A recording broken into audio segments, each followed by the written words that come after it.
Live on DAZN Worldwide, April 26th, Eubank Jr versus Benn. 30 years of rivalry and hatred. I do hate him. All comes down to this. The next generation, a new destroyer. For family, history, legacy. Eubank Jr versus Benn, April 26th. Buy now at DAZN.com/boxing. Charlie Parsons for the Stomping Ground, powered by Wow Hydrate and available on DAZN. Why are you wearing a Stony without the Stony? Pink Stony. Yeah, so obviously you remember the iconic Pink Stony. That is where our bond... iconic, people are still talking about it. That's what I'm saying. People are still talking about it. Can't get it out of their heads. It is pink. It's lilac. I'm going to call this pink. Anyway, for the sake of conversation, you know, when you turn up at the 5K and you've got a reputation in the mean streets of Sirencester, you don't want to sort of offend everyone. So I thought I'd come in the Stony just to know it's hard, but not double hard, if you know what I mean. Is there a gang in Sirencester? Not that I'm aware of. Bet there is. GL7 Massive. Is that what they're called? No, obviously not. Let me just check. Eddie, can you say 01285 Sirencester on the map? What? 01 what? 01285 Sirencester on the map. 01285 Sirencester on the map. Gee, my brother, my brother. Sirencester gang. Name. Do you want to give him a name? There is no widely known or documented gang associated with the town of Sirencester. Whilst there has been instances of criminal activity, mainly Parsons Clobber, in the area, including burglaries and theft of metals, mainly, these activities have resulted in the emergence of a recognised gang structure or name. Haven't resulted. The Sirencester area is more known for its historical significance and the presence of walking groups like the Sirencester Ramblers. Are they called the Sirencester Ramblers? Yeah. No way. I think you should go and do some content with the Cirencester Ramblers. What content would you like to see with the Sirencester Ramblers? Having a walk and a stroll and a chat about the fine village. Fair enough. This town. The affluent town of Sirencester. The Roman capital of Britain, I'll have you know. Okay, you got in the car with me. Yep. What do you want? You're in a very, what's happening, girl? You alright outfit? Come here much, do you, girl? Do you know what I mean, doesn't he? Like, It's just a Nike windbreaker. That is a Essex Dry Fit rave. Yeah, that is a rave. What's happening, girl? Final boss outfit. Can you say I am Eddie Hearn and I'm a final boss? And I'm a what? Can you go like this? My name is Eddie Hearn and I'm a final boss. Get Final up there, boss? Yeah. Okay. Will this do numbers for you? Yes. Okay. What's happening, girl? You're right. No, I'm not doing that bit. Okay, fine. Right, what is it again? I am Eddie Hearn and I am a final boss. Get up there, Charlie. Okay. I'm Eddie Hearn and I'm a final boss. Get up there, Charber. If that don't do 5 million... That will do probably about 5 million in all fairness. Edward, Yes. We are here in Sheffield. You've got a nice trim, ready for a big fight night here, ahead of a massive one next week as well. I mean, massive 3 weeks, really. In fact, 5. Because tonight, Dalton Smith, I actually think it's going to be quite a tricky fight. I mean, everyone just presumes that he'll smash Jermaine up. He's a decent fighter, much tougher than the last test. And Dalton's just got to go out there, look good, and then we've got it. We've got Puello for the world title. It's already been mandated, and we'll look to make that fight. I think Josh Warrington's got an interesting fight, because I think even by his own admissions, I don't think he's overly sure what he's got left. And I think if he's not got much left, he'll struggle tonight. Need him to look good in that fight to set up a big fight in the summer. Josh Padley's in a really good fight, sold loads of tickets, great response yesterday when he walked out for the weigh-in, his first championship fight. And opening the card, really good fight, Ryan Kelly against Kevin Ajako. It's a really, really big fight for both. Giorgio Vizioli against Kane Baker, Laylee Buttigieg on the undercard as well, on the before the bell. And then next week, the absolute madness of Ben Eubank. And then the next week, the absolute madness of the Times Square event and Canelo Alvarez. Then a nice quiet week off, and then it's all up for the sellout at the Copper Bosch for Johnny Fisher against Dave Allen. So a massive 5 weeks coming up. Eddie, is it hard for Dalton almost? I spoke to him on Wednesday about not getting yourself up for these because he's staying active and he's doing everything that's asked of him. But when you've got the flirting of that WBC green and gold just looming, can you get complacent at times? It's where you've got to be a pro, really, and just take camp as seriously as if you would do if it was the WBC world title fight, because you can't afford any slip-ups now. You'd be an idiot, wouldn't you, to let it all slip now. So I think Dalton is a true pro, and I don't think his dad would either let him take his foot off the gas. But I don't think it'll be all easy tonight. I think it'll be a tough fight, and that's what you want, because it's going to be a few months off after this before he fights Puello, so looking for a good performance. There was so much talk in the build-up around Chris Eubank Sr. Will he be around on fight week? I think off the back of those interviews that we saw the other day, we can assume maybe not. I mean, what did you think when you saw all that unfold? I think it's pretty sad, if I'm honest. I keep getting asked, I've had so many media onto me, what do you think of Chris Eubanks' comments? And I don't even think it's right to comment, like, for all the abuse that Eubank has given me and all the slander, I wouldn't even stoop as low as to stir it up and ridicule him, because it's his dad. You know, I mean, I think it's very sad that he's not going to be there, and I think it's very sad that they're not. You know, I think it doesn't matter if it's Eubank or whoever it is. Anyone who's not talking to their dad or whose relationship is broken like that is sad, because it's your father. But when you look at what is about to happen next Saturday, it's really sad that he's not a part of it. And I don't care about the promotion. We don't need the promotion. I would like them two to be there together for themselves, you know? And regardless of the fight, life's much bigger than a fight. I hope someday they can work it out, because, you know, it's his flesh and blood. And they're both fighters. I mean, that's the thing, you know, and it's a real, in my opinion, it's a pillar of strength beside you to have your dad there, especially when he was such a great fighter, especially when he's been through all this before. And we've seen that with Conor. Nigel's been in every training session. He'll be there on the night. That experience from a world-class fighter is important. And yeah, I mean, look, I think people are too intrusive, if I'm honest. I think people are dining out on what Eubank's dad said, and I don't think it's right. Leave him alone. What I will say is, for me, Chris Eubank Sr. is talking negatively about the fight because of how he feels about not being involved or centre of attention, if I'm completely honest. Chris Eubank Sr. was a middleweight who was mainly a career super middleweight, who fought at light heavyweight and fought cruiserweight. Don't talk about not moving up the weights. I mean, Conor Benn has already boxed at 154 twice.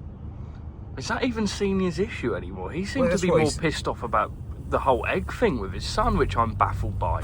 But that's just bollocks. He just... Look, Eubank Jr. wanted to make some noise. He likes the attention. He likes the views. He likes all that. So, and he probably wanted to give Conor a little bit of a, you know, mugging off in public for what happened. So he did his thing. Cost him 100 grand. Done. Dusted. You stick with your son. You know what I'm saying? Like, if that's my son, I defend him to the fucking sword. Do you know what I'm saying? And anyway, look, I don't want to go on about it, because I know them both. I know that I've known the dad since I was 10 years old, and I don't like to see it. That's what I wanted to ask you next. That you could dine out on this. You could play mind games. You could fucking ridicule, and it ain't a bit of me. Let them get on with it. Let Eubank prepare for the fight. I believe Eubank Jr. will be ready for the fight next week, and in the future, I hope they can work it out. Yeah, Ed, I kind of wanted to ask you that. I saw the piece that you did with DAZN, I imagine on the fight week build-up when all the media obligations were happening. You talk about when you went over with your old man and he let you pick out a jacket and the memories that you have with him. When you've known someone that long, does it change your perception on what you're kind of seeing unfold now? Because you saw the man as a fighter, as a warrior, as a man who was, I mean, is a British boxing great. But listen, you know, I don't know what's happened to him in his life since I knew him. We haven't had the best relationship over the last 10, 15 years, if I'm honest, me and Senior. I respect him as a fighter, and, you know, he's a big part of our company. Big part of my dad's life, and my dad will never say a bad word about him.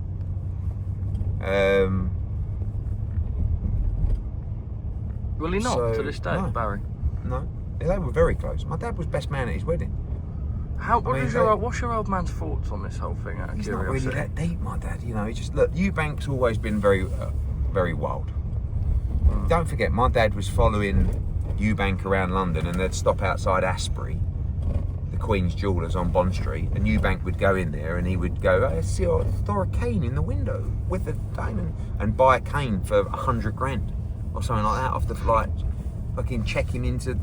My dad had a fight with him. I think it was Sun City or wherever it was. They had a free suite all laid on, and my dad went up there, and there was no one in there. Went back down to reception, and Eubank had checked himself out and checked him into the presidential suite at whatever it was, 10 grand a night. I mean, it was just the guy was wild, completely OTT. He brought a fucking truck saying 1 KO just so he could go up and down Brighton going.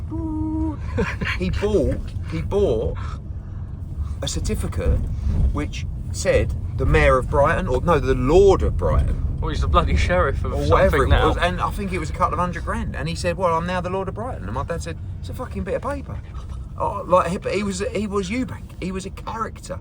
He was a real personality, and he still is. But you know, listen, life throws up all sorts at you, doesn't it? So. We believe Conor Benn is landing in the UK tonight. Your thoughts ahead of a huge week next week? Why does he do it? When you are an athlete, as you know, Charlie, all you can ever do is give 110% in preparation, and you can't do any more.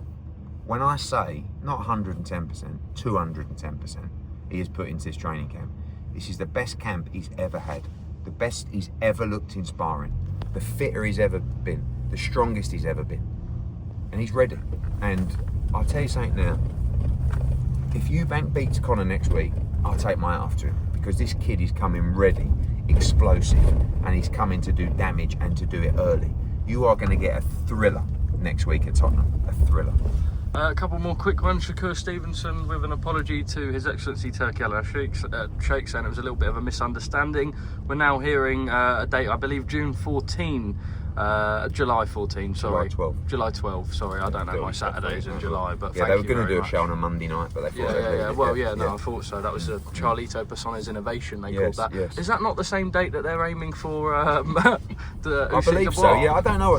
I know that obviously His Excellency met up with Shakur this week in America. They worked everything out, which is great news. It's a great fight, Shakur against Zepeda. We look forward to that. I know that July 12 has always been a proposed ring card in New York, and we'll meet up with His Excellency on Tuesday and to discuss that and the 5v5 and all sorts. And looking forward to welcoming him in town, because it's been a few weeks since I've seen him, and when you see him, that's when the magic happens. So looking forward to catching up with all those guys this week and a monster night at Tottenham Hotspur. Richardson Hitchens against George Cambosus Jr. aiming for June. It's not done yet. Yeah, it's not done. They reported it was done 2 weeks ago, but it's definitely not done.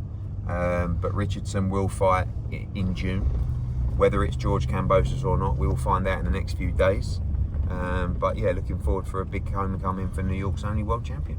What do you want to see out of life and boxing over the next couple of years, Eddie? If I said a little bit outside the box, I want to just continue to be as healthy as possible, to enjoy waking up in the morning, and to continue to have a passion for what I do, and to grow old semi-gracefully but very healthily. And I want everybody I know to be as happy as possible. Oscar Bevis to my right is running the London Marathon next week, and at the minute, I don't want to say it's not looking good, bruv, but like nursing a little injury. What did we say? You get 500 quid if you do it, and you get $1,000 from me Sub-4. if you beat 4 Which hours. I thought was a dogger, if I'm honest at first, but I might be doing myself. I was going to say, hopefully you get injured and don't break the 4 hours. You did say that. Yeah, but then it's for charity, isn't it? So, whatever. Go and do your best, mate.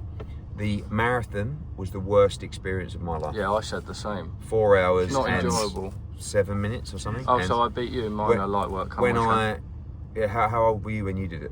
2020. And what speed? What was your time, sir? I done 4:03.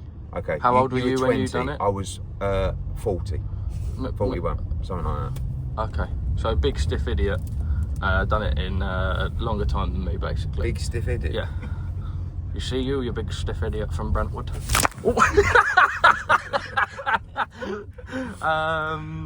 Yeah. Yeah. Edward D. Anyway, yeah, but enjoy it.